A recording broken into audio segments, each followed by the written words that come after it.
आज प्रकाश परिवर्तन चैप्टर के सभी वीवीआई क्वेश्चन या पूरा टॉपिक को हल करेंगे, देखेंगे क्या क्या प्रकाश के परिवर्तन में है। आज इस पूरे प्रकाश परिवर्तन चैप्टर को हम टॉपिक सहित इसको ख़त्म करेंगे। सबसे पहले प्रकाश का परिवर्तन। इसमें प्रकाश का मतलब होता है, प्रकाश वह भौतिक कारक है जिसका सहायता से हम किसी भी वस्तुओं को देखने की अनुभूति प्राप्त करते हैं। किसी वस्तुओं को देखने की अनुभूति प्राप्त करते हैं तो उसे प्रकाश कहते हैं। प्रकाश एक प्रकाश की ऊर्जा होती है। प्रकाश एक प्रकाश की ऊर्जा होती है। यहाँ पर सभी टॉपिक को याद करवा कर ही भेजेंगे। देखिए, एकदम ध्यान से, एकदम अच्छी तरह से देखिए। और प्रकाश के परिवर्तन से किसी भी सवाल को आप छोड़ भी नहीं सकते हैं। प्रकाश एक ऊर्जा होता है। प्रकाश सदैव सीधी सरल रेखा में गमन करता है। जैसे हम देखते हैं कि जब किसी घर के दरवाजे या खिड़की के पास जब प्रकाश आता है तो सीधे एकदम घर की अंदर कमरे में एकदम सीधे लाइन में प्रकाश का परिवर्तन होता है तो वो आता है। सूर्य के प्रकाश में विटामिन डी प्राप्त होता है। हमें जब सुबह जब सूर्य के प्रकाश में रहते हैं लगभग 6 से 8 बजे तक, यह समय अतिमूल्य है जिसमें सूर्य के प्रकाश से विटामिन डी की प्राप्ति है। आप लोग भी इस समय टहलना घूमना ताकि विटामिन डी प्राप्त हो सके। अदीप्त वस्तु ऐसे वस्तु को कहते हैं। देखिए, अदीप्त वस्तु ऐसे वस्तु कहते हैं वैसा वस्तु जो स्वयं प्रकाश उत्सर्जित करती हैं, अदीप्त वस्तु कहते हैं। जैसे आप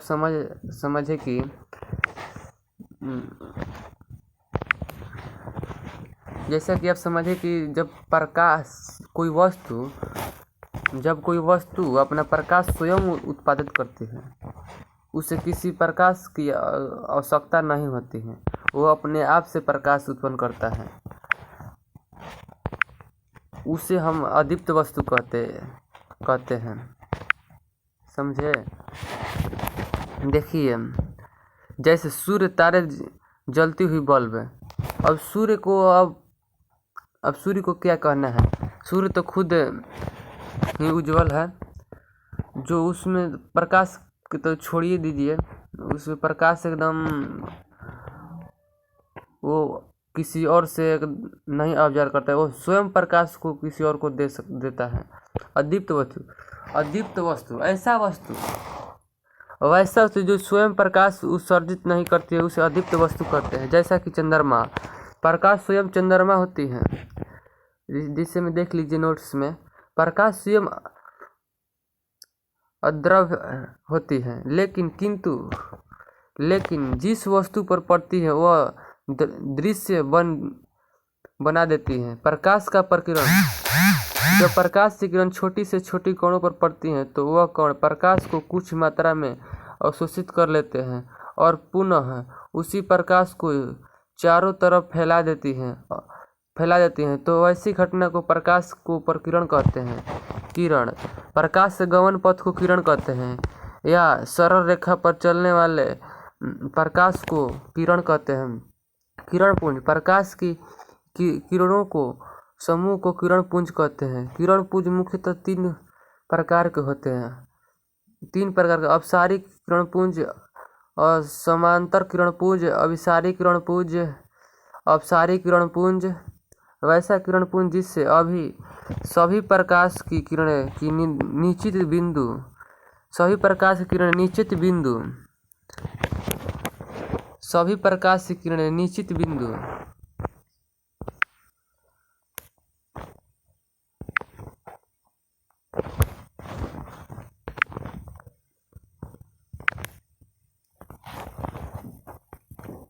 किसी निश्चित बिंदु से निकलती है, उसे अपसारी किरण कहते हैं। जैसा कि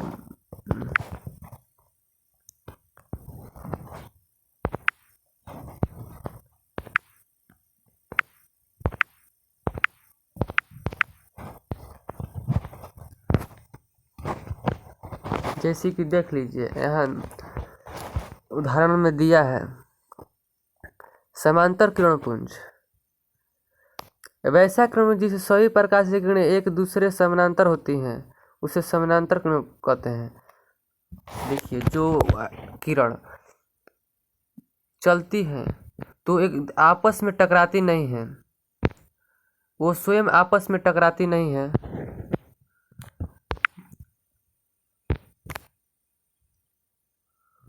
तो वह समानांतर श्रेणी किरणपुंज कहलाती है। अब सारी किरणपुंज वैसा किरणपुंज जिसे सही प्रकाश की किरणें एक ही निश्चित बिंदु से मतलब किसी एक बिंदु से वो निकलती हैं, सॉरी निकलती नहीं है, किसी एक बिंदु से वो किसी एक बिंदु पर ऑब्जर्व होती है। मतलब प्रकाश से आने वाली अनेक किरण जब किसी एक बिंदु पर ऑब्जर्व होती है या अवशोषित होता है उसे हम अब सारी किरण पर जैसे पारदर्शी वस्तु वैसा वस्तु जिसे होकर प्रकाश और आर पार हो जाए तो उसे प्रकाश पारदर्शी वस्तु कहते हैं। जैसे दूध, जल, वायु, कांच इत्यादि। अगर कांच का उदाहरण ले लें, अगर कांच यहाँ पर रखा हुआ है किसी स्थान पर तो हम देखेंगे कि जब इस पर प्रकाश की कोई किरण आती है, जो प्रकाश की कोई किरण आती है तो स्वयं उस शीशे के आर पार हो जाती है। यानी कांच, शीशा नहीं बोलते हैं, कांच बोला जाता है। शीशा एक विटामिन होता है, कांच का आर पार हो जाता है। अब सारी वस्तु वैसा वस्तु जिसे वस्तु की किरण कुछ पार होती है, प्रभासी, जैसा कि प्रकाश की किरण कुछ स्थान स्थान से आती है, जब किसी वस्तु पर पड़ती है तो उस वस्तु के उधर उसके पार अगला पार थोड़ा थोड़ा धुंधला दिखाई देती है, उसे पारभासी कहते हैं। जैसा कि उदाहरण में हम बता दे रहे हैं स्पष्ट रूप से, किसी पेपर या पन्ने में उसे तेल में भिगो देते हैं तो उसे आर पार कुछ उसे आर पार कोई कुछ वस्तु दिखाई देती है या थोड़ा थोड़ा प्रकाश की किरणें आर पार हो जाती हैं। अपारदर्शी देखिए, अपारदर्शी जैसा कि कोई प्रकाश की किरण किसी वस्तु से टकरा कर वापस लौट जाती है, यानी उसे आर पार नहीं होती है, उसे अपारदर्शी वस्तु कहते हैं, उसे अपारदर्शी वस्तु कहते हैं। जैसा कि ईंट, पत्थर, दीवार यह सभी अपारदर्शी वस्तु हैं। प्रकाश का परिवर्तन देखिए, अब प्रकाश का परिवर्तन किसी माध्यम से आ रही प्रकाश की किरण किसी वस्तु के सतह से दर्पण पर पड़ने के बाद वह अपने माध्यम में लौट जाती है, वैसे घटना को प्रकाश का परिवर्तन कहते हैं।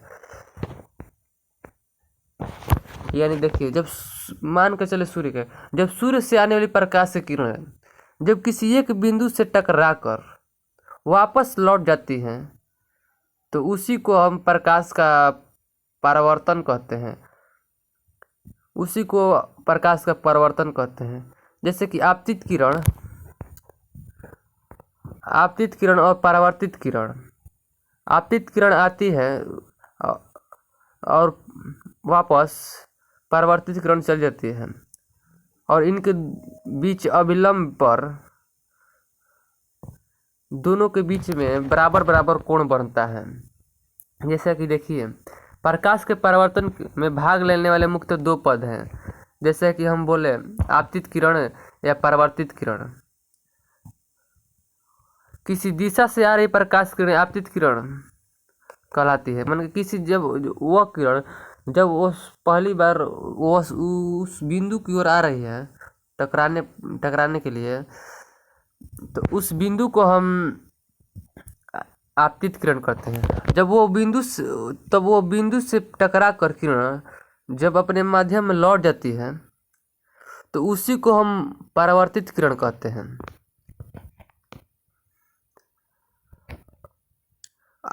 देखिए आपतन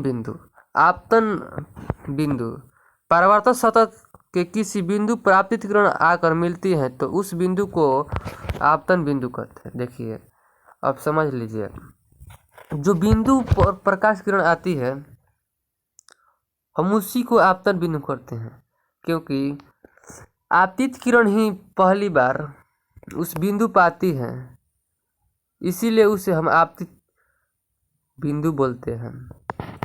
अभिलंब आपतित किरण और परावर्तित किरण के बीच डाला गया जो अभिलंब होता है। देखिए इस चित्र में दिखाया गया है कि आपतित किरण और परावर्तित किरण के बीच डाला गया एक ही बिंदु पर एक अभिलंब डाला गया है जो बराबर बराबर भाग को विभाजित कर रहा है।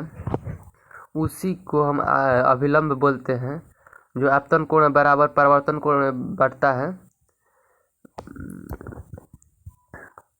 परावर्तन कोण देखिए पहले आपतन कोण बात को समझिए। जो बिंदु पर दर्पण के बिंदु पर जो अभिलंब डाला होता है उस बिंदु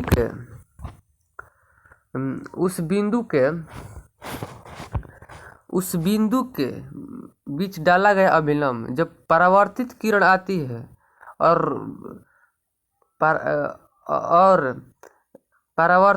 अपवर्तित किरण आती है और परावर्तित हो जाती है तो उस बिंदु पर एक अभिलंब डाला था जो बराबर बराबर कोण में बटा हुआ होता है। तो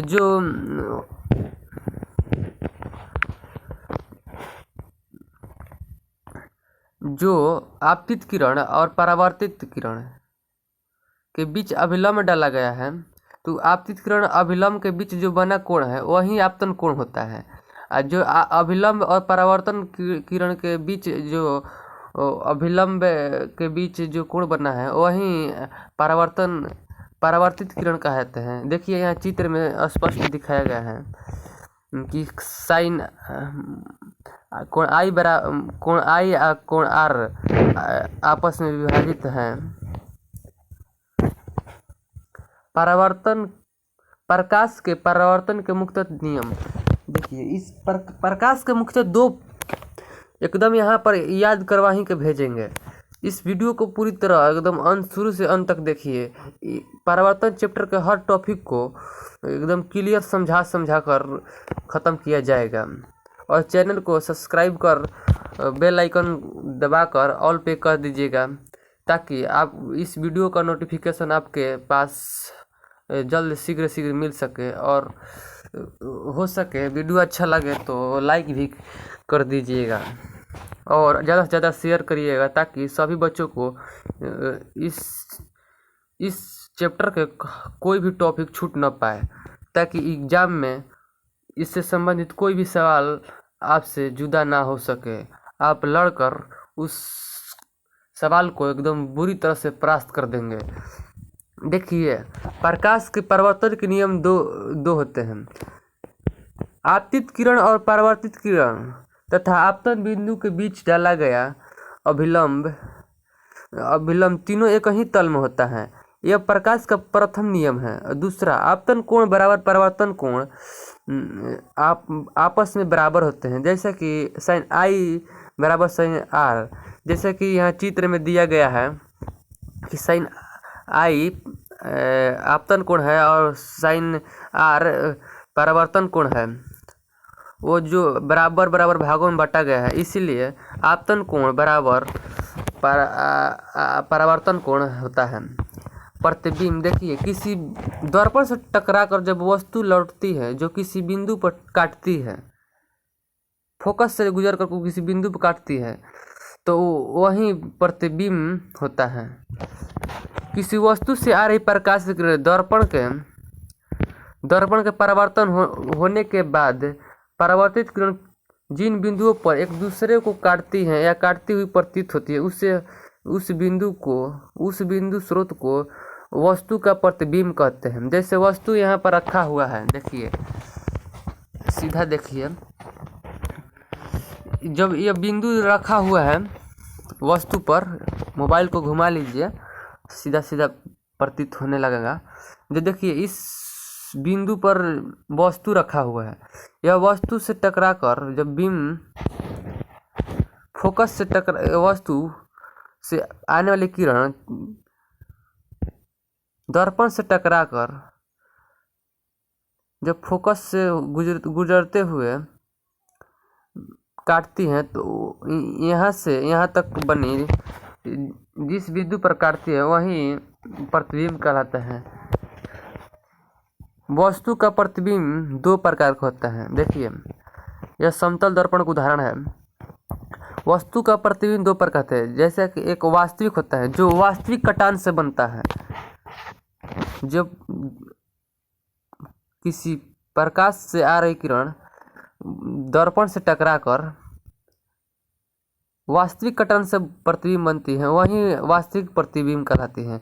जो काल्पनिक प्रतिबिंब, देखिए दूसरा काल्पनिक प्रतिबिंब, जो प्रकाश से किरण आकर दर्पण से टकराकर जब काल्पनिक कटानों द्वारा बनती है, काल्पनिक प्रतिबिंब कहलाते हैं। जैसे कि वो आ रही है, वो कट नहीं रही है, उससे विपरीत दिशा में उसे मिला कर काटे जाते हैं, उसी को हम वास्तविक प्रतिबिंब और काल्पनिक प्रतिबिंब कहते हैं। जैसे नोट में दिया है, वास्तविक प्रतिबिंब सदैव वस्तुओं के अपेक्षा उल्टा तथा दर्पण के आगे बनता है। दूसरा काल्पनिक प्रतिबिंब सदैव वस्तुओं की अपेक्षा सीधा दर्पण से पीछे बनता है। दर्पण, देखिए यहाँ दर्पण के बारे में स्पष्ट बताए हैं।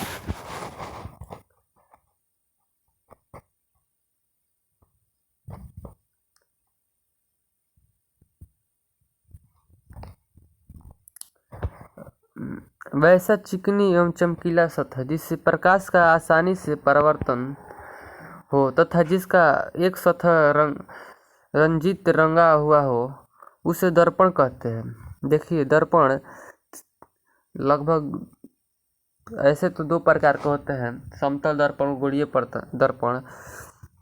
समतल दर्पण के प्रकार एक ही होता है, जबकि गोलीय दर्पण का प्रकार दो होता है, इसीलिए दर्पण तीन प्रकार के हो जाते हैं।